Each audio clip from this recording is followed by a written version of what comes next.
Assalamualaikum warahmatullahi wabarakatuh.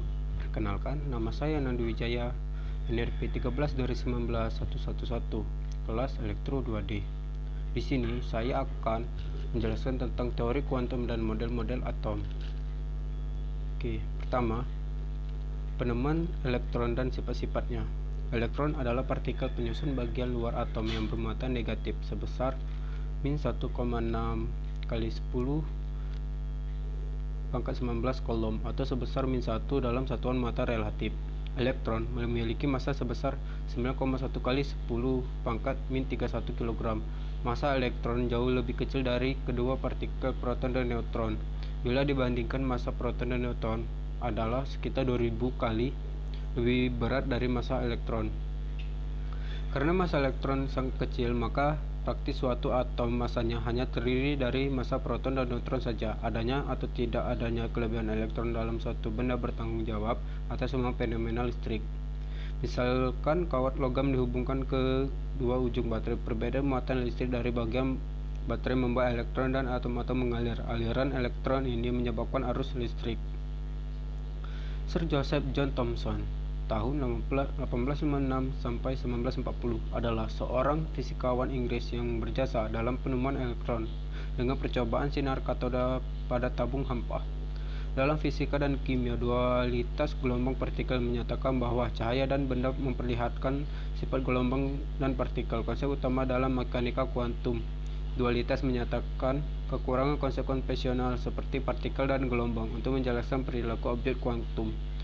Melalui hasil kerja Albert Einstein, Louis de Broglie, dan lainnya, sekarang ini diterima bahwa seluruh objek memiliki sifat gelombang dan partikel, meskipun fenomena ini hanya dapat terdeteksi dalam skala kecil seperti atom. Hipotesa kuantum Planck. Teori kuantum Max Planck, ahli fisika dari Jerman, pada tahun 1900 mengemukakan teori kuantum Planck, menyimpulkan bahwa atom-atom dan molekul dapat memancarkan atau menyerap energi hanya dalam jumlah tertentu. Jumlah atau paket energi terkecil yang dapat dipancarkan atau diserap oleh atom atau molekul dalam bentuk radiasi elektromagnetik disebut kuantum. Planck menemukan bahwa energi foton atau kuantum berbanding lurus dengan frekuensi cahaya. Salah satu fakta yang mendukung kebenaran dari teori kuantum Max Planck adalah efek fotolistrik yang dikemukakan oleh Albert Einstein pada tahun 1905. Efek fotolistrik adalah keadaan di mana cahaya mampu mengeluarkan elektrodasi permukaan beberapa logam. Yang paling terlihat adalah logam alkali. Pada model Einstein mengenai efek fotolistrik, sebuah foton dengan intensitas cahaya memberikan sebuah energi Hf ke sebuah elektron yang terdapat di plat logam. Akan tetapi, penyerapan energi elektron tidak terjadi secara terus-menerus, di mana energi dipindahkan ke elektron dengan paket tertentu berbeda, seperti yang dijabarkan pada teori gelombang. Pemindahan energi tersebut terjadi dengan konfigurasi satu foton atau satu elektron. Elektron keluar dari permukaan plat logam dan tidak bertabrakan dengan atom lainnya sebelum mengeluarkan energi kinetik maksimum X max. Menurut Einstein, besarnya energi kinetik maksimum untuk elektron yang terbebas tersebut. Teori foton tentang cahaya dan fotolistrik. Suatu eksperimen dilakukan pada akhir abad ke-19 untuk mengamati fenomena radiasi. Hasil eksperimen menunjukkan bahwa cahaya yang menembus permukaan logam tertentu menyebabkan elektron terlepas dari permukaan logam tersebut. Fenomena ini dikenal sebagai efek fotolistrik, dan elektron yang terlepas disebut fotoelektron. Hubungan arus fotolistrik dengan perbedaan photocell voltage yang terbaca dari hasil eksperimen plat E dan plat C untuk dua jenis intensitas cahaya ditunjukkan pada grafik di bawah ini. Saat nilai voltage tinggi, besar arus menunjukkan nilai yang maksimal, dan besar arus tersebut tidak dapat bertambah naik. Besarnya arus maksimum dapat bertambah jika intensitas cahaya ditingkatkan. Hal ini terjadi karena semakin tinggi intensitas cahaya yang ditembakkan, maka semakin banyak elektron yang keluar dari plat logam. Ketika besar, beda potensial voltage makin mengecil dan bahkan nilainya sampai minus FO. Ternyata tidak ada arus yang mengalir, yang menandakan tidak ada fotoelektron yang mengalir dari plat E ke plat C. Potensial FO disebut sebagai potensial listrik. Dari hasil eksperimen yang dilakukan, ternyata nilai beda potensial tidak bergantung pada intensitas cahaya yang diberikan, akan tetapi karena banyaknya muatan fotoelektron yang keluar dari plat, hal ini menunjukkan bahwa besarnya energi kinetik maksimum dari efek fotolistrik. Elektron terlepas dari logam dalam waktu singkat. Selang waktu antara cahaya yang datang dan fotoelektron yang keluar tergantung pada besarnya paket energi yang dibawa foton. Jika intensitas cahaya yang diterima rendah, hanya sedikit foton yang datang per unit waktu. Keluarnya elektron tidak bergantung pada frekuensi cahaya. Jika energi di bawah foton besarnya tidak lebih dari fungsi kerja, maka elektron tidak dapat dikeluarkan dari permukaan logam.